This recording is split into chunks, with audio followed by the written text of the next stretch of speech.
Chuck Norris or Lion-O or just a devil or a witch or a skeleton or a ghost or Snoopy or a Smurf.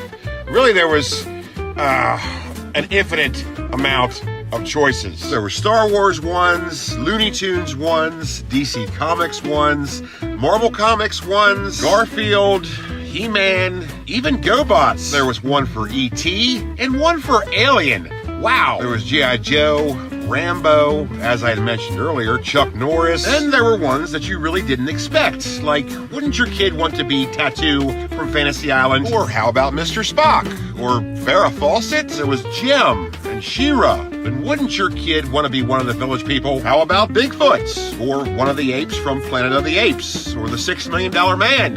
Or the Bionic Woman? Through the 1960s, all the way up through the 1980s, things got really strange when it came to vinyl costumes. And this is in large part due to the fact that Ben Cooper Incorporated was not the only name in the game when it came to these costumes. But they were the first, and imitation is the sincerest form of flattery, and companies like Halco and Collegeville would follow suit and get into the game as well. And competition between companies means good stuff for the customer. And in between Ben Cooper Incorporated, Halco, and Collegeville costumes, we had some, interesting Halloween costumes. Most of them were your standard stuff, your witches and devils and skeletons and G.I. Joe and Barbie and Care Bears and He-Man and Garfield and Smurfs and Snoopies and whatnot. But then some of them were just plain weird. Like, who would have thought your child could be the Osmonds for Halloween? Let me tell you, if your kid came up to my door dressed as Donny Osmond, he wasn't getting anything. Or perhaps your child was a fan of Joni Loves Chachi. Well, there's a costume for that. Or maybe they were more of a Welcome Back Kotter fan. Well, they're in luck because there were costumes for that. Yeah, not only could you be Barbarino, but also Mr. Kotter himself. Did your kid like Jaws? Sure, it's a great movie, and an even greater costume. Or perhaps they wanted to go as a less threatening aquatic character. Well, they had Flipper. How about the Fonz? Come on, who doesn't want to be the Fonz? There were ones for Mork and Mindy, and Laverne and Shirley. There was one for Hee-Haw, and the Fall Guy, Knight Rider, and Grizzly Adams. And by the way, could we just take a moment to enjoy how delightfully preposterous this Knight Rider costume is? Enough. There was one for Morgan Freeman from the Electric Company. And hey, did your kid like the Rubik's Cube? Who didn't? It was a great toy, one of the greatest toys of all time. One of the greatest costumes? Maybe. Because just look at this thing in all of its glory. Look how ridiculous this is. And again, let's take a moment to appreciate how delightfully preposterous this is.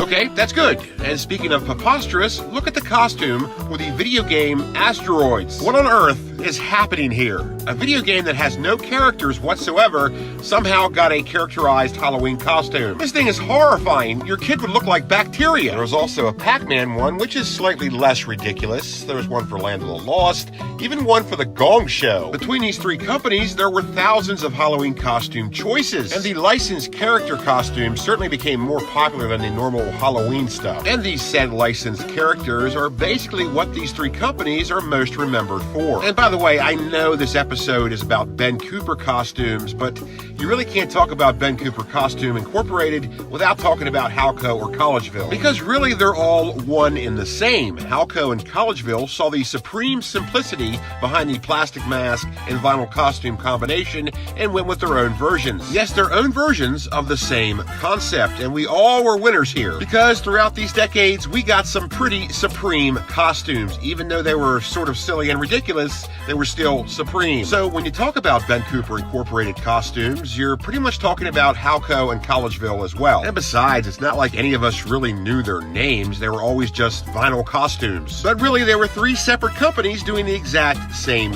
thing, and it all boiled down to a licensing war. Yeah, it was all about who could get what licensed characters because they all had different ones. Some had a license for this, some had a license for that. You know how the song and dance goes. Yeah, if something was licensed, these three companies were going to be grabbing for it. Yeah, it sort of became that if there was a toy for it, there was going to be a costume for it. Like there was Pound Puppies, Glowworms, and the Potato Head Kids. I mean, look at this. He looks like a turd. Well, all turds aside, licensing rights and Halloween costumes sort of became intertwined. Even if they didn't make sense, like, look at this. There was a Jaws 2 costume. what? But more often than not, it did make sense. Like there was Gremlins ones, the real Ghostbusters, even the other Ghostbusters. And regarding the licensed characters, these costumes became a great way to advertise. Yeah, just based on the design, there was a tremendous promotional aspect to them. And basically, your kid was a billboard for whatever character they wanted to dress up as. Speaking of that, I always loved how they just had the name of the show or movie right on the front of the costume,